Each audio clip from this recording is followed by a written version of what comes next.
এই জন্য বন্ধুরা, এই দুই তাওহীদুল ইবাদা, তাওহীদ রিসালা, শাহাদাতাইন বা আপনার আকীদার মানহাজ ঠিক না হয়, তার আগে কোনো ইবাদত করে কোনো ফায়দা হবে না।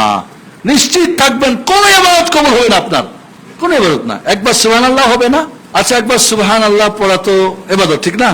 এখন সুবহানাল্লাহ মনে করে আপনি তাসবিহ নিলেন, এক নম্বরে তাসবিহ নিলেন, 2 নম্বরে কি করলেন, সুবহানাল্লাহ সুর দিলেন, 3 নম্বরে মাইক লাগালেন, 4 নম্বরে সবাইকে নিলেন। এগুলি কোত্থেকে আসলো? সুবহানাল্লাহ কিন্তু আল্লাহর জন্য, কিন্তু তরিকা কার? আপনার পীর সাহেবের, হুজুরের। এটা আল্লাহ নেবে না। হজ তো আল্লাহর জন্য, কিন্তু আপনি হজ করেছেন কার তরিকায়? এক এক মুআল্লিম যার যার তরিকায় হজ করায় নিয়ে গিয়ে। সুবহানাল্লাহিল আযীম।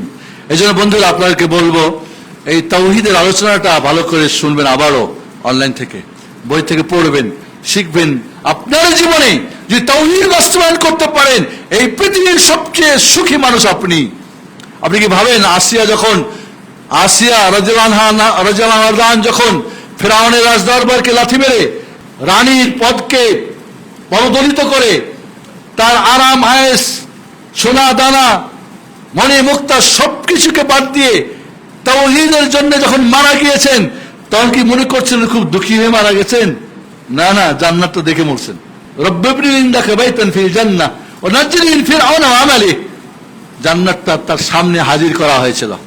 আপনি মৃত্যুর আগে ফেরেশতা বলবে, আবশিরু বিল জান্নাতিল্লাতী কুনতুম তুআদুন, এই শোনো তুমি জান্নাতি, তোমার টেনশন নাই। এই তাওহীদ যদি বাস্তবায়ন করতে পারেন, মৃত্যুর আগে জান্নাতি সংবাদ নিয়ে যাবেন। শুধু তাই না, তাওহীদি মানুষ সবাই সুখে সুখী হয়, ঠিক না? সবাই দুঃখে দুঃখী হয়, ঠিক না? তাওহীদি মানুষ দুঃখের সময় বেশি সুখী হয়। এই কথাটা প্রমাণ করতে তাওহীদ বুঝতে হবে।